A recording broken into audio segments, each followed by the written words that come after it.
Hello， 大金 here， 我是大金。今天我想要快速分享一下一些小技巧，那是在更新之后 0.1.4.1 之后都还可以使用的小技巧。那第一个呢，就是大家可能已经知道了，就是物品搬运的方法。所以说，在对于过重的这些物品的话呢，首先摆到箱子里，然后呢，在箱子里面呢，就是用游标点击拉出来。在拉出来的时候呢，就按键盘 Tab 关掉这个视窗，然后呢，你就是移动到你想要搬到的置物箱里，这样子你就成功的把这个物件搬移了。那接下来呢，就是利用这个搬移物品的原理来复制蛋。如果说你有在孵化的蛋，用同样的方式，在孵化快结束的时候，按 F 设置帕鲁蛋，把帕鲁蛋用滑鼠拉出来，按 Tab 键关掉视窗，等待这个蛋孵化完成了之后，把这个蛋放回箱子里。那这个时候呢，你再看你的孵蛋器的话呢，孵蛋器里的蛋还是会在那里，这样就是成功的复制一个蛋。那接下来呢，就是猎狼的一个小技巧。当你在使用猎狼的时候呢，按键1是狂野獠牙，那这个是一个往前扑攻击的动作。如果说呢，在你使用狂野獠牙的时候，在动作结束的尾端呢，如果你再加一个按空格跳跃的话，那就会把你往前推很多，所以可以当做一个加速的方法。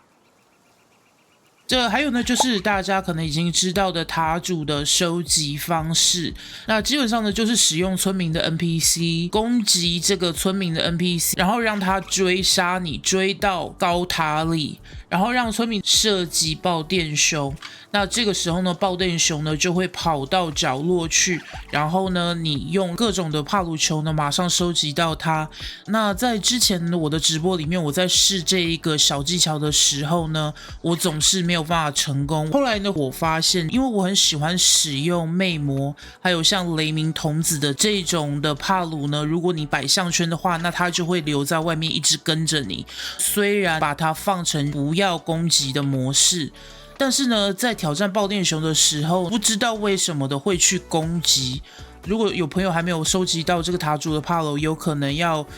看一下是不是有类似这样子的原因。那然后呢，就是复制物件的方法。那复制这个物件的方法呢，就是比较麻烦一点，因为呢不是每一次都能成功，要一直不断的试。但是这个小技巧，我觉得知道了呢，就是以备不时之需。那就拿魔女之斧来做一个解释。魔女之斧呢，需要这个金属锭石头、帕鲁体液跟优质帕鲁油。首先呢，我会到一个比较空旷的地方，然后在我的据点的边缘的地方，然后先设下一个箱子，按键 B 准备制造魔女之斧。然后呢，诀窍呢就是你在建起魔女之斧之前呢，你人要跑到据点的边缘外。所以说呢，不但你的魔女之斧建起来了，然后呢材料也还给你。所以说呢，这个是复制材料的方式。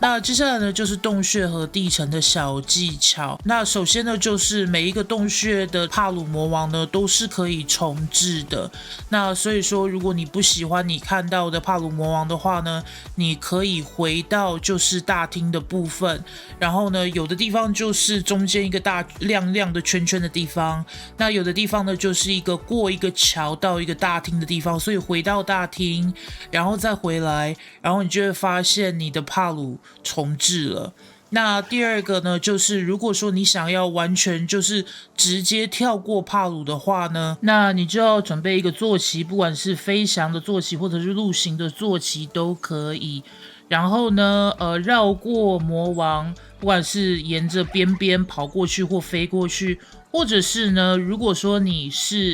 是夜晚的话，那不是夜行性的帕鲁，那有可能在睡觉，那你就可以很轻易的通过。那到了宝箱的地方呢，你会看到这里有一个屏障。那这个时候呢，就是把你的坐骑拿出来，然后丢过这个屏障，然后它穿过屏障之后呢，你就可以坐上它，这样子的话你就越过了这个屏障，那就可以很轻松的拿到这里的宝箱。那接下来呢，还有一个就是快速恢复濒死帕鲁的方法。那可能很多人已经知道的其中一种方法呢，就是如果你有观赏专用笼的话，那你把帕鲁放进去，然后再拿出来之后呢，那你的濒死的帕鲁就会完全恢复。那还有另外一个方法呢，就是睡觉的话，那第二天那帕鲁也是完全恢复。那第三种方式呢，也就是把你的帕鲁呢丢在地上，在你的队伍里面按 R， 在你的中段里面拿一只帕鲁出来，加满你的队伍数。然后呢，再把你丢在地上的帕鲁捡起来。那你捡起来的帕鲁呢，就会放回终端。然后这个时候你再去检查终端，那这只濒死的帕鲁呢，也就立即恢复了。所以呢，这里是3种方式。And that's it。